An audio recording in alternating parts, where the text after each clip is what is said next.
All right, welcome everybody to another episode of the Inside In Tennis Podcast. Mitch Michals here, all part of the Believe Podcast Network. A lot of great content on Believe. This podcast is available on Apple, Spotify, wherever you get your shows. We are into March, which means in the tennis world, we're into Indian Wells.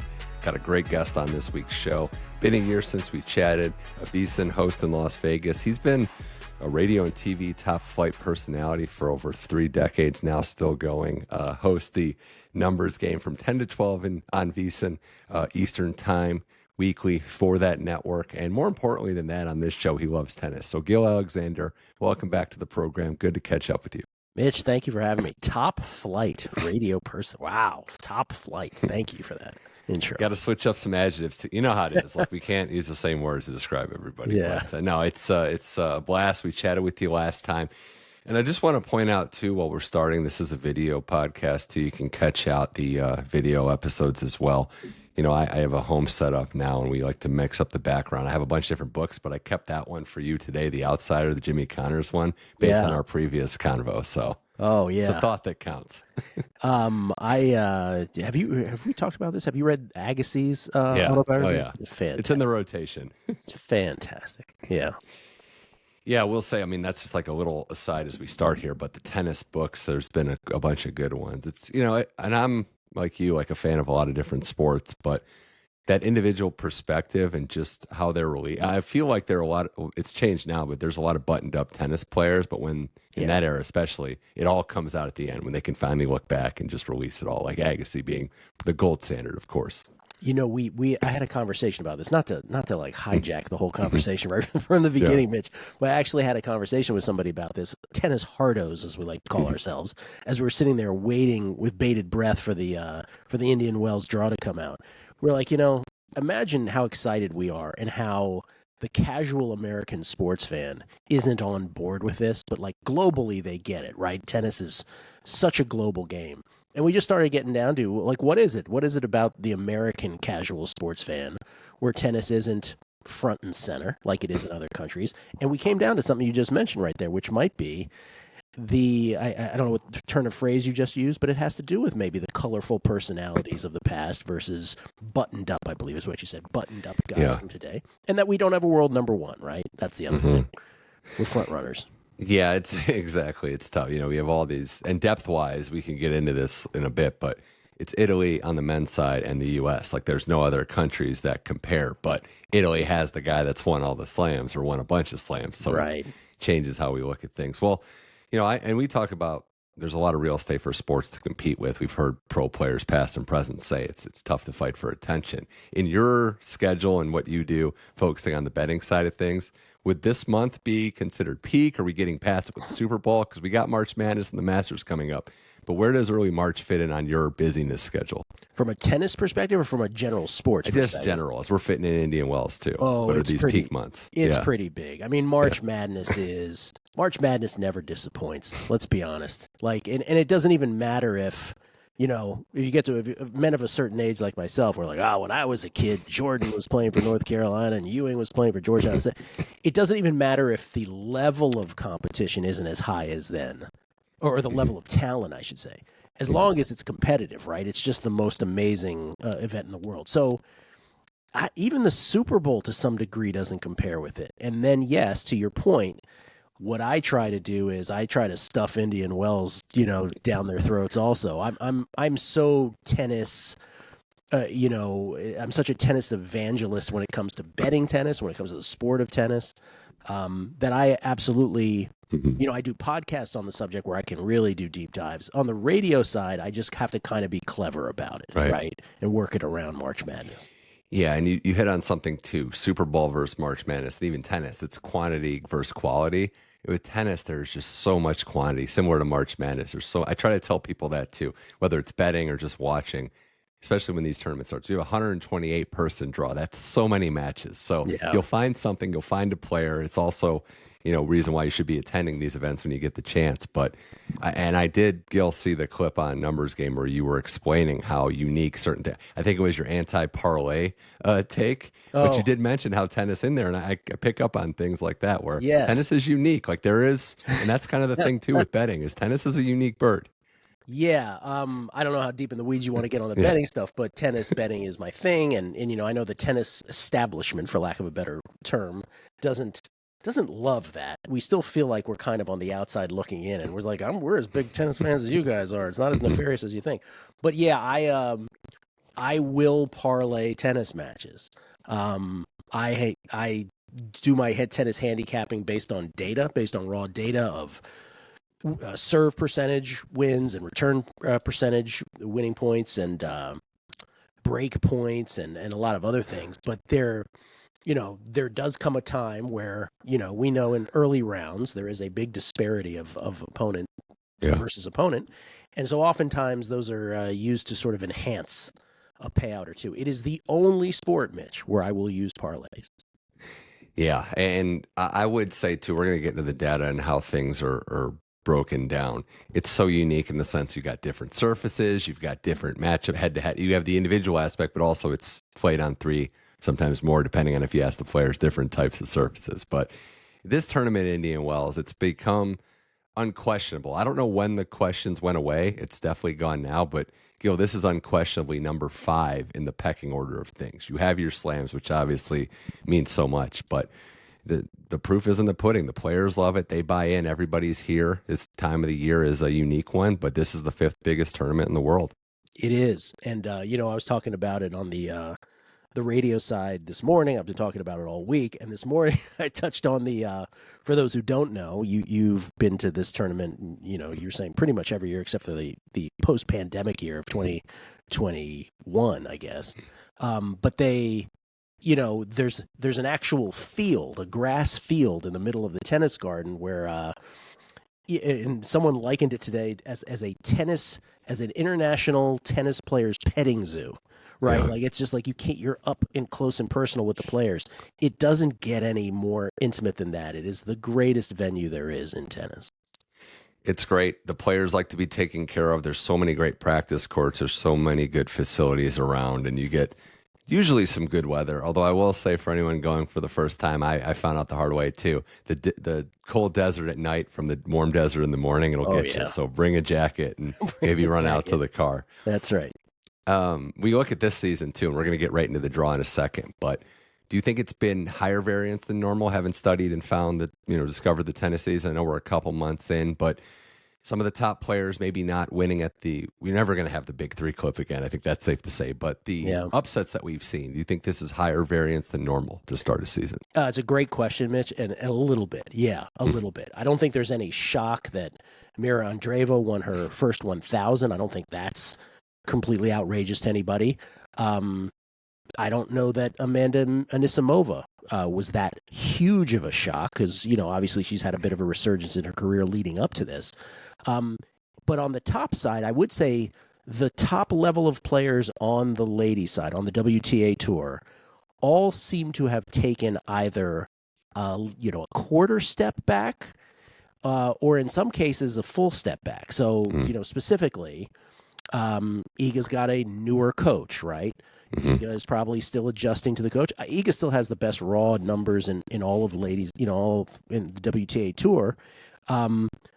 But she's still capable of the most lopsided wins on tour. But then every once in a while, something happens in a match, and you wonder, is she really overthinking things? Is it really? Is she overanalyzing what's going on? Aryna Sabalenka has gotten a pass from most folks, where he's like, she's just there for a paycheck. She'll be fine when it comes to a bigger tournament. And then you have players like Coco who are really struggling, as you know. Yeah. And those are the ones you really worry about. Yeah, it's fun to combine data with the stuff that we've seen too. Because Iga, you're right. Like and we could start with her on the women's side. She's the overwhelming favorite, looking for her 3rd title in 4 years. The surface, much like Alcaraz, fits her game. We'll see how it plays, but very comfortable here. Does well here. Loves the conditions. There are times though when I consider her a rhythm player. When she's in rhythm, it's great. It's awesome. All that data makes perfect sense. But it doesn't take much. It's taking less, I should say, to throw her off of her rhythm, and we've seen that more often. That is very well said. She is, data number 1 on tour still on multiple surfaces with the exception of grass, right? On clay, on hard courts, we can do the gradations of hard courts at another time. But yes, this surface historically, right, before the change, she's won 2 out of the last 3 tournaments here. It's perfectly suited for it. For those who don't know, it's among the slowest, if not the slowest, of the hard courts, a gritty, sandy thing. And then all of a sudden, this past Sunday, 2 days ago, everyone was sort of surprised at the same time. At least I was, where they're like, "Well, we're going lake hold," which is what they use in Miami and the U.S. Open, and it's uniformity. And every tennis bettor, and probably most tennis fans, are like, "We didn't ask for this. Like, when did this happen?" There was an initial overreaction. Well, yes, it makes sense, but then I usually wait till I hear what the players say, and yes. the players are like, it might be a little faster, but it's gonna. Point being, it's gonna be a slower court, and that just feeds into what she did. And really, it's not like I'm saying this in a negative way. You can say this and you can use this word in different ways, but the term front runner, she is great when she gets a lead and just bulldozes ahead. Yeah. But when you kind of punch her in the mouth, for a boxing metaphor, that's when it can be a little different. Point being, last year, and really 2 years ago, or 3 years ago now, there wasn't much adversity on the way. She just bulldozed her way right to the title, Sakura in both finals. But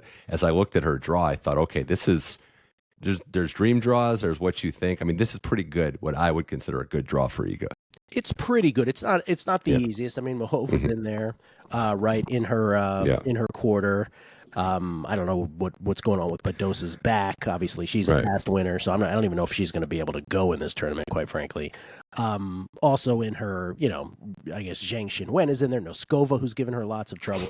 But no, you're right. It's not the worst in the world. I completely agree with what you're saying, Mitch, and there is no bigger fan of Iga Swiatek than myself. I have had many a win with her, many big wins, and I just find her game awesome. But I think you're right. I think at this point, right?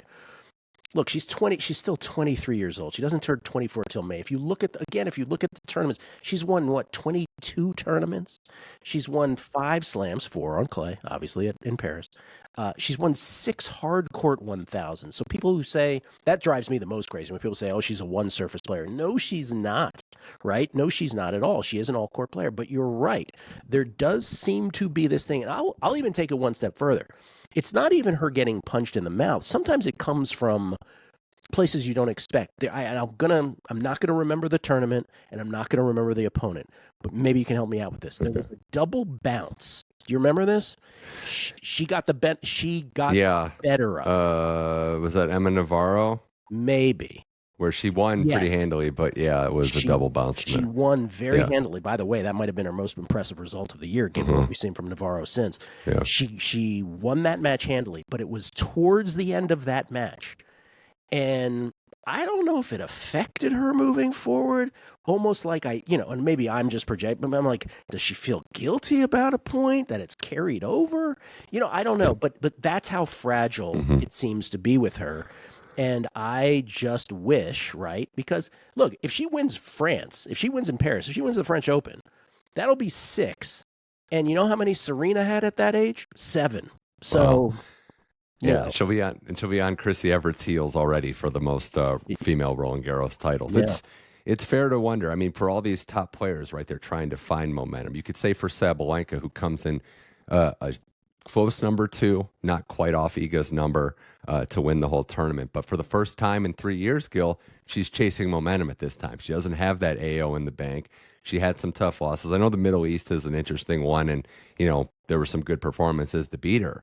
But this is a new spot for, I guess, a reverting to an older spot for Sabalenka, right? She comes into Indian Wells where she's been a little up and down, lost to Navarro last year, and she's trying to chase momentum that she doesn't have yet. Yeah. And she doesn't, again, she's not the most, I always say when she loses a match, my line is always like, "Oh, she handled that well." Like there's always a little tantrum there. Look, I mean, I do think that they are the rightful 1 and 2 shots in this tournament. Obviously, on the ladies' side, Iga and Aryna. Pick who you think should be the actual favorite. I would say Iga by a bit, and the market reflects that a little bit right now. Although Sabalenka was the favorite for most of the week, but I do think that, I don't know if you want to launch into value here in this tournament, but it seems like a point. Yeah, it's a good spot for it. Because I have the numbers in front of me, and I was looking at them, and I don't know. Rybakina's won this event. There's a lot of questions, obviously, with her, which we've litigated a bunch. But a champion in the last couple of years at plus 1,000 is always good value.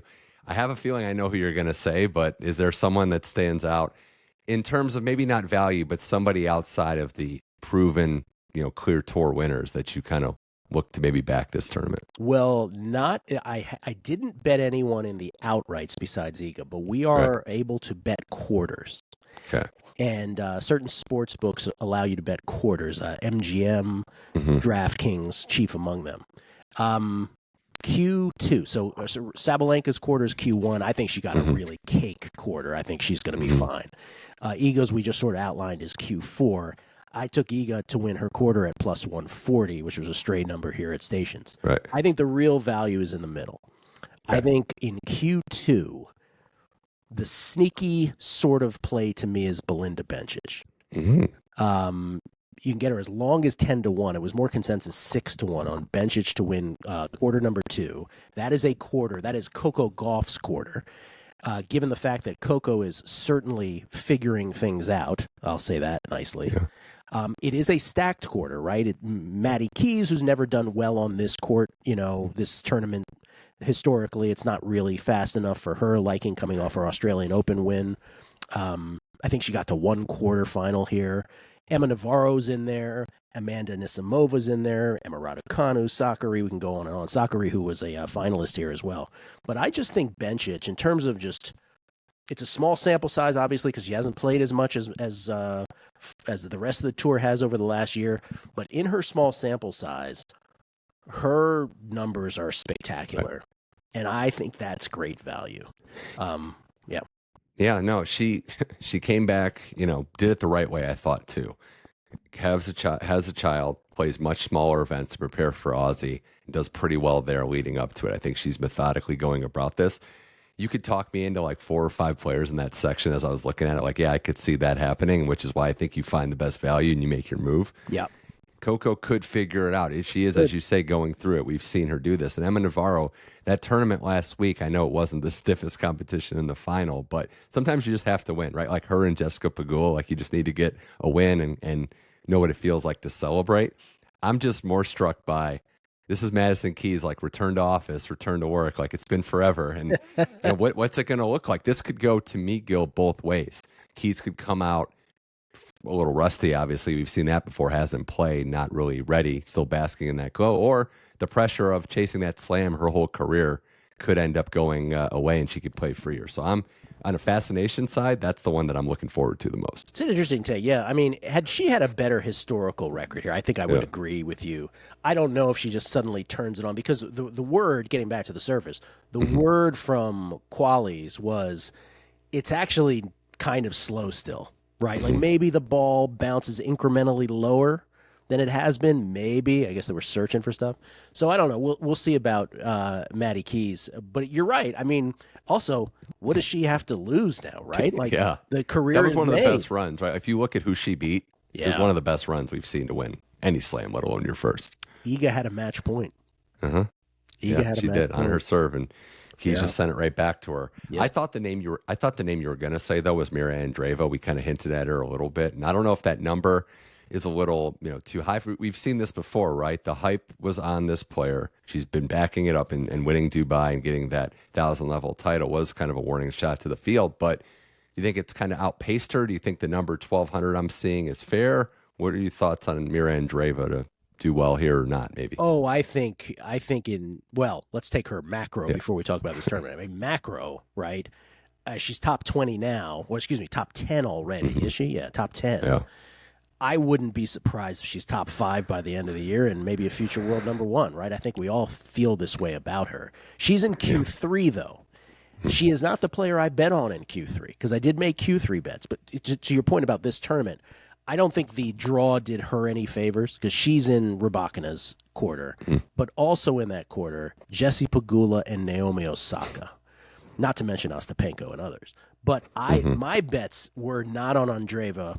I figured, this to me feels like a Jessie Pegula or Naomi Osaka bet to me. So I went plus 550 on Pegula, who, by the way, has a lot of karma stored after her invite of the doubles players. That was great. That was great. that was great. And also, I don't want to sugarcoat this. I thought that win over McCartney Kessler was great because I think Kessler's been playing well too. So I think Pegula was someone that kind of needed to get back in rhythm after how it started. But yeah, the conditions too, not just how slow it is, but kind of dealing with the elements, maybe some win. I think Pegula's situated there. She's just a professional too. Like when you think about how to handle when you don't have your A game, when it's windy, maybe the crowd's a little rowdy. Certain players on both tours handle it better, certain don't, and I think she's one of the ones that handle it better. I agree. I can't say enough about her. I mean, and you know, it's funny talking to people who are not as into tennis as you and I are, and you know, it comes up that she is the billionairess of a $7.5 billion fortune, and Emma Navarro of a paltry $1.5 billion, Mitch. But folks outside of tennis are always, you know, like, wow, I hope she'll be okay after that loss, Gill. And I say to her, I go, imagine having this life where even though this is the context in which you live, you still become a top 5 player in the world. It's amazing. It's incredible. Osaka's the other one, Mitch, because I also bet her 16-1 was as long as she got, because I think she's pretty all court. I mean, what was maybe the best match of all of last calendar year was her match against Iga in France, in Paris. If Naomi Osaka had a big run here, at least to the semis, I don't think anybody would be shocked. Yeah, that's great. Well said. I would just wonder, maybe caution about the health stuff going through an entire tournament. So maybe the quarter bet's the play to go there, because in any big match, she still has it. Like we've seen it. It's just a matter of what's the recovery like, what's the next day after getting out of bed like after it. So, but yeah, she gave Iga easily the hardest test she had in that whole run, and almost had it. Yeah, those are all quarters. Iga quarter, Bencic quarter, and then in Q3 I doubled up on Pegula and Osaka, and then Iga outright. Yeah. Any other women before we get to the men that you're looking at and maybe could make a run? Doesn't have to be from people you've got action on, but just players that maybe are outside the radar. Noskova's an interesting player. When I do, again, just sort of, doing tennis on a granular level, I have on hard courts, again, without consideration of the gradation of hard court, Swiatek, Bencic, believe it or not, with a small sample size of 15 matches, Sabalenka, Osaka, Pegula, Andreeva, Rybakina, Gauff, and then Noskova. Ooh. So that's probably the name that would surprise people the most. Then Maddie Keys, after her great run, obviously, with a lot weighted here recently. I'll tell you that, what's interesting on the flip side, I'll answer it this way. I'm curious what's going on with Zhang Xinwen, right? It's a big one. Yeah. It hasn't been good recently, and I think tennis being such a confident sport, you can look at other sports too, and I'm wondering, and I'm not hoping, but I'm wondering, was last year an overachieving year, or was it, are we going to keep seeing this? Because it could be a rough patch, and it could just be sometimes draws break bad, tough matches, but it hasn't been good. She did not look good against Ons Jabeur, someone else who's trying to find her form in one of those matches in the Middle East. So the two that I was going to throw out at you, though, before we move on to the men, is there could be a potential showdown early between Anisimova and Diana Schneider. I think that's an open section of the draw. Anisimova hits the cover off the ball when she's on, feeling good. We saw that when she won Doha. I think Schneider could be an interesting player because she's another tough player that handles the elements well and has had success on all surfaces. So the 13th seed might be someone to look at. Yeah, I think, if you're looking at what's the most juicy potential round 2 matchups on both sides, I think the women's one is Anisimova and Bencic, actually, right? Mm-hmm. Yeah. And on the men's side, I would go Fonseca versus Draper, which is a whole nother thing, which is another stack quarter. Yeah. But so, no, I mean... You're right, though. That section, as you said, though, like there's so many different possibilities that come out, and then you had to get Coco Gauff. We're not sure. So I'm excited there. Gill Alexander here on the Inside In Tennis podcast. We're talking Indian Wells. And on the men's side, Gill, it's an interesting time in men's tennis, starting with the guy who comes in as the overwhelming favorite in this tournament, Carlos Alcaraz, going for a three-peat. Overwhelmingly the favorite in the number. No Jannik Sinner this year. Djokovic actually in his quarter is the second favorite. As it dips off at about plus 700 for Djokovic. So I guess just starting there, knowing what we know now about the draw, no Sinner, Djokovic there. You agree with the assessment that it's Alcaraz as a prohibitive favorite on the men's side? I do, though I wonder, Djokovic has won 5 of these, right? So, and by the way, they're in the same quarter. Sasha Zverev getting his first number 1 seed in the 1000. That's odd, right? Like, and I was thinking of that too. You mentioned Zverev, like the one by his number. It's a little odd. No sinner will do that, but yeah, I was looking at the quarter potential matchups, and it's like one of these is not like the other. We're gonna right. Djokovic Alcaraz is probably the only one we actually will get of all the potential draws too. And Sasha Zverev not in form at all, right? No. Like, he's another guy. You're like, what are we? At first you could pass it off as like, oh, well, maybe he's just, whatever. And then he played the golden swing, and that's where it's a bigger conversation, right? And it's why I love those events. It's on clay. South America gets their chance. That's where they grew up playing. It is not good for you as a top player to play those events into these. Like, that's just a fact. Yeah. Do you remember the year Cam Norrie did it, where he just played clay all early season? Yeah, he had a Davis Cup tie early on clay, and he just said, "I'm going to keep going on clay." And I think the rankings and numbers kind of spoke for themselves on that one too.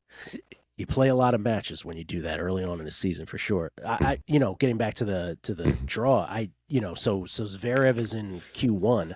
I don't know. I mean, like, Stefanos Tsitsipas, if we were having this conversation, you and me, Mitch, 10 days ago, we probably wouldn't even mention his name.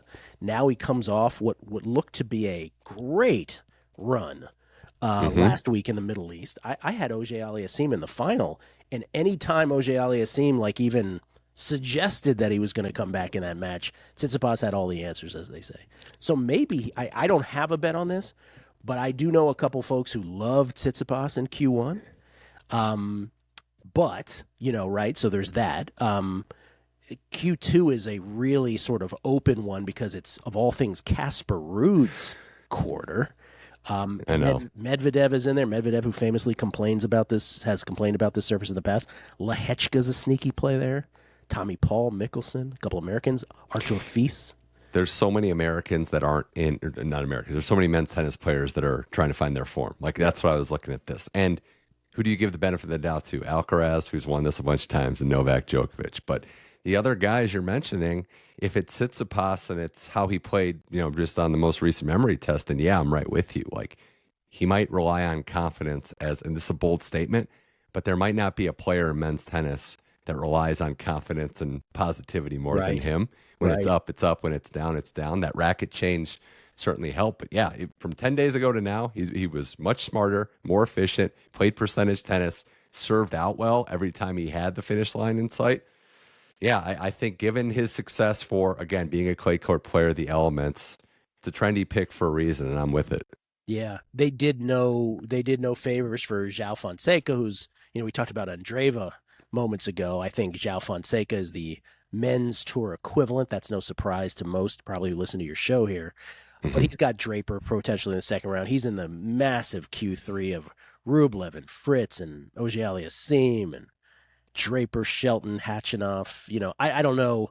It's just let's put it this way. While I was able to come up with bets on the ladies' side, the men's side, and I will with matches on both the ladies and matches, side, but in terms of like outrights on the men's side, getting back to your original point, it's so cluttered that I couldn't come up with a bet, right? In other words, I agree with your premise. It's Carlitos, it's his tournament to win. He's going for the rare three-peat. Federer and Djokovic having won 5 of these, by the way. They did play each other twice. Djokovic won both of them. I think Federer went to 9 finals in Indian Wells. Yeah. Have you heard about this guy, Federer? He's pretty good. Yeah, it sounds good. I'll have to look him up. Yeah. But to your premise, I think it is correctly priced. Would I be shocked if Djokovic pulled it off here against Alcaraz? I would not. Because there's just a little question. Who was it, Lehechka, that just beat Alcaraz? Yeah. Yeah. And 2-0 would be the stat I would throw out. The last 2 matches that they played, Djokovic is 2-0. And look, I'm on record saying this might be the tournament when it's all said and done that Alcaraz wins the most. He's just built to do well here. That said, Djokovic studies Carlos. I think he's a little bit of an obsession. That's a good thing, right? We love rivalries in sports.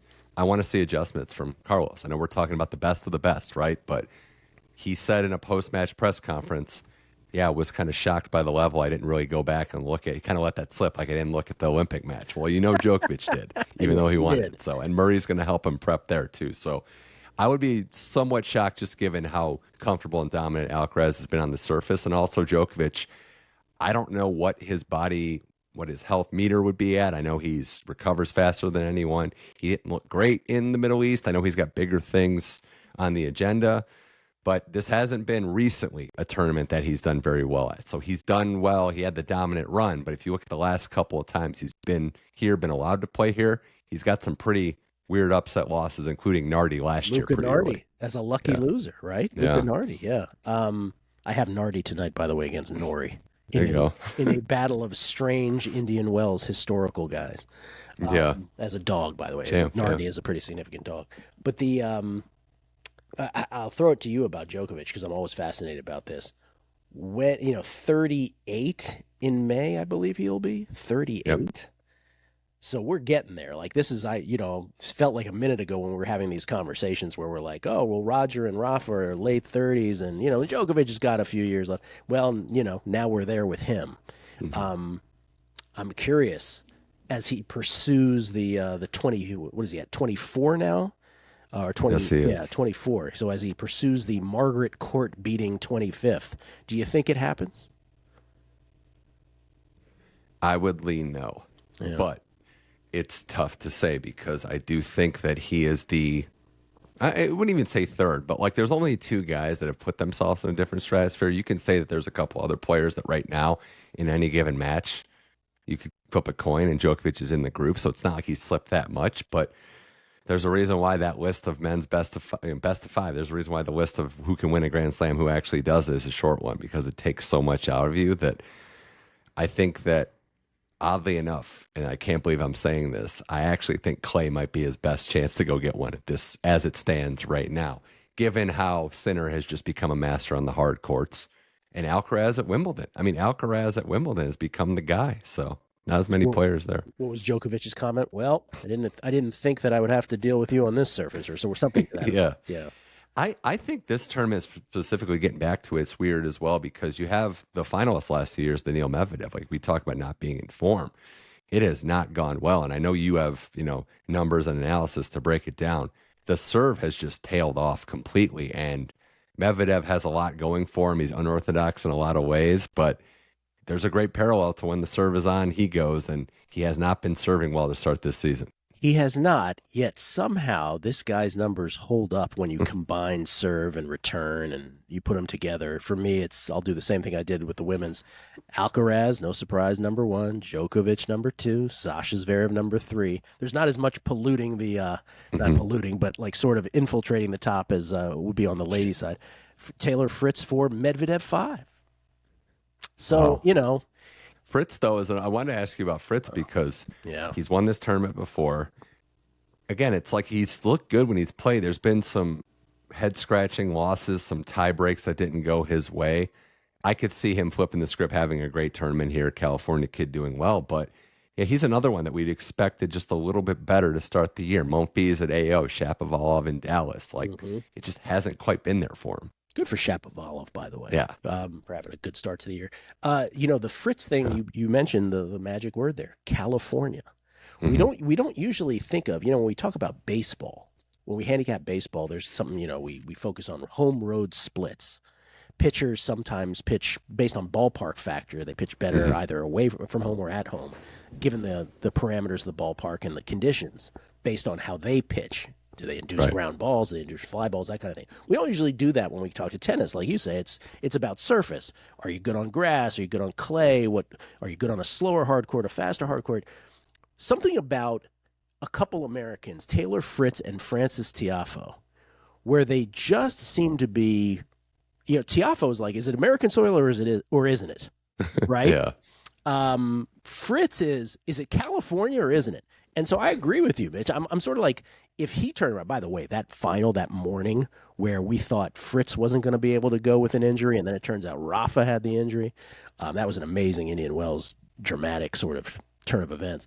But would it surprise anyone if Taylor Fritz had a great run here? Absolutely not. Yeah, he's another one of the American Minute, as I like to say, kind of adjusting. Like Tommy Paul's been trending upward, tough loss to Zverev and AO, but a big title for him or just a big run to the semis and final could be good for him going forward. And everybody wants to talk about Ben Shelton, although if he plays Lerner Tien in that second round, I think that's one I'm going to be monitoring. But another guy, these players are so close, but yet so far, right? Like we think of Americans, and we were talking about the top. A big result here. Look what it did for Taylor Fritz, right? It put him on a different trajectory. The chances, though, realistically, Gil, of you seeing either of those Americans of making a run here would be what? Between who? Between Shelton? Paul and Shelton, like the next up on that list. I have Paul. I'm more confident in Paul than I am in Shelton right now. This doesn't feel like prime Shelton right now. Prime being a relative term because obviously he's only played for a little while. Tommy Paul, you wouldn't think of this necessarily as his kind of thing. But I have it in terms of Americans. It's Fritz, Paul, then a rather sizable drop off before you get to Tiafoe and the Sheltons of the world. Maybe Mickelson too. We'll see. I mean, I think he's trending in a good direction. Yeah. Though is he more of a faster hard than a slower hard? That's how I think of him. He is for sure. And that was the qualifying stuff you mentioned about how it was playing a little slower. Just look at the results, right? Some of the big servers were knocked out early. So that's kind of the first thing I was like, maybe not playing as fast as you would have liked. But I mean, there's another one, right? Maybe that you target, the advice would be the quarter section. There's so much opportunity. And I guess to kind of go on that, Gil, would it be smart as a bettor, given some of the disparity, whatever you want to call it, to wait a couple rounds, see what the future markets look like? Because I feel like you're still going to get good value on some pretty good players outside of the top, Alcaraz, Djokovic, if they're still in, when we get to round 3 or so. You might. That's a good way of approaching it. I do wonder, obviously, like let's take, for example, the Fonseca-Draper match that we talked about, potential round 2, or the Bencic and Isamova.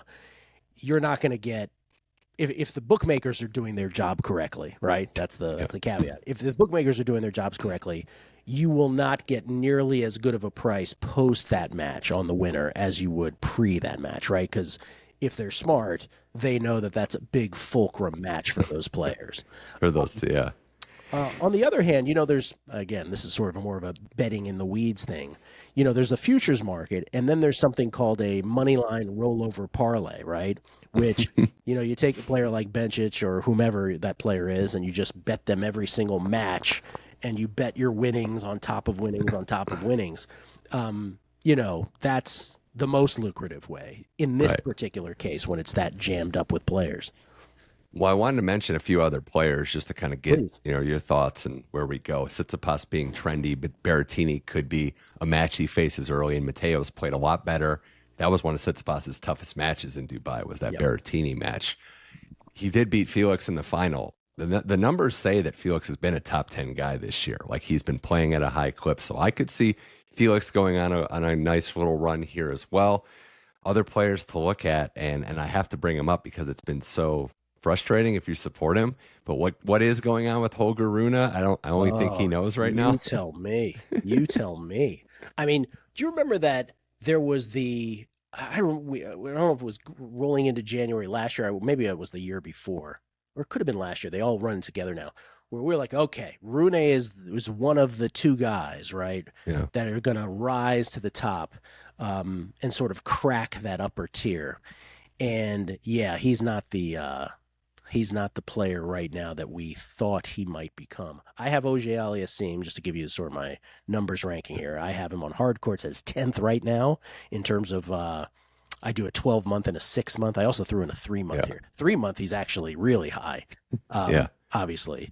But Rune is nowhere, or as we like to call in the business, Holger Vito Nadskov Rune, as I have it written down. He's so, like, him and Shelton are the guys that you look at their numbers now and you're like, do I have this right? They're not even close to being elite at this point. The eyeball test they pass, but when you get into the data, yeah. And you have to look at how losses are. I always find this funny with tennis, Gill. Some losses in 12 months are like, oh, that wasn't that bad at all. Rublev last year got beat in a competitive match, but kind of beat going away by Yuri Lehechka. And now we're looking at it like, wow, maybe this guy's dangerous. Yeah. I bring all that up to say the Rublev 7 seed section could be tricky if it's Nakashima in round, that would be 3. So we'll see. I think there's some landmines for some of these players going forward early. Q3 is brutal. That's the hardest. That's the hardest men's quarter. Rublev, Nakashima, Khachanov, Bencic, who I love, Shelton, Draper, Fonseca, Auger-Aliassime, and Fritz. I mean, come on.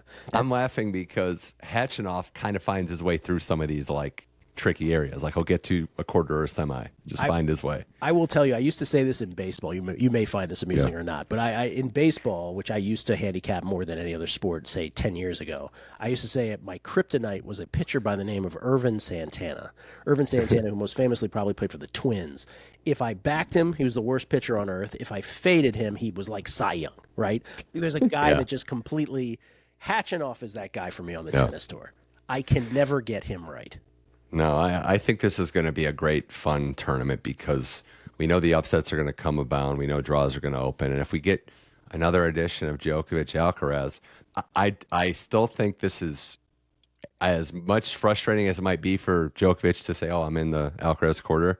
This is perfect intel for what he really wants to do and beat him in a major and win another one. Like he's getting more cracks at him to just try out new theories and figure stuff out. So I think it is ultimately good. A workshop. Yeah. But it will be a little awkward if it, when we see it being in the quarterfinals, though, won't it? Like, still, it will be awkward. Yeah. Be like, really? This is how they drew it up? So, do you think the last thing on this before we wrap it up, do you think Jannik Sinner coming back, like having the time off? Obviously, it's all been litigated there, but when he comes back, do you see him picking up? He's going to come back in Rome. It's clay, and then is it right to the top of the game again? 100%. I mean, I don't even think it seemed to affect him when he was dealing with it. That was another thing. Like, how much of what Iga dealing with it? Mentally, I don't know. She's, I guess, clear. But I don't think he'll miss a beat. I think he is stone cold. He's cold-blooded at this point. He is. He's amazing. Well, Gill Alexander, this has been a blast. Any final thoughts, final predictions, things you want to get in on Indian Wells before we let you go? Indian Wells, I am going to say that I'm going to say Carlos Alcaraz gets it done. I'm not going to go crazy there, but I do think you're going to get a run from a player like a Lehechka that's going to surprise people. And on the ladies' side, I think I mentioned the ones. I think Bencic will surprise. But I think that I'll put it this way. I think the Sunshine Double, I think Indian Wells combined with Miami is going to clear up a lot of our questions on the ladies' side. I think that's the big takeaway for me, is that the next two tournaments are going to, because it could go right, it could revert right back to what it was and be like, oh, okay, the world has returned, the earth has returned to its axis. It's Iga, it's Sabalenka, it's Gauff, it's whomever at the top, or Bacana perhaps as well. Or it's going to be complete mayhem. Right? Where you're like, well, maybe Andreeva is going to be number one before the end of the year. Yeah. The possibilities are endless. I want to get his name in there, too. Thomas Mahac wins Acapulco. Oh, I think he can give Zverev everything in that, or if they go, and then who knows, then it's his section. That's a great call, Mitch, because he, by the way, he was spectacular in that final against Davidovich Fokina. He was great. Oh, yeah. Tough one for Fokina. Still looking for that first title, but Mahac was just too much that day. How many, with a previous or not, two tournaments before that in Del Rey, I think he had a couple match points or 3 match points or something. 5-2 up. Yeah, that was tough. 5-2 up in match points. Gill Alexander, always a blast catching up. We'll be doing this again for sure. And remember to catch him on a numbers game for VSIN, 10 to 12 Eastern time weekdays. And then, some podcast stuff. You got to get to we're in the 4th decade now. Not the 4th quarter, but the 4th decade of you being a personality. So we got to keep it going. But always a blast, Gill. Thanks for coming on the show. Thank you for having me, Mitch. Appreciate it. That was Gill Alexander. This was the Inside in Tennis podcast. Again, we're available on all your platforms, Apple, Spotify, Amazon Music, iHeart, you name it. Just search Inside in Tennis podcast, leave a nice rating, review, and subscribe to the show to get every episode downloaded to your listening device. And remember to watch the video episodes on YouTube. The channel is Mitch Michals, my name as well, so you can stay in the loop on the video episodes too. So for Gill Alexander, I'm Mitch Michals. Thank you for listening or watching the Inside in Tennis podcast. I'll talk to you soon. Enjoy Indian Wells, everybody.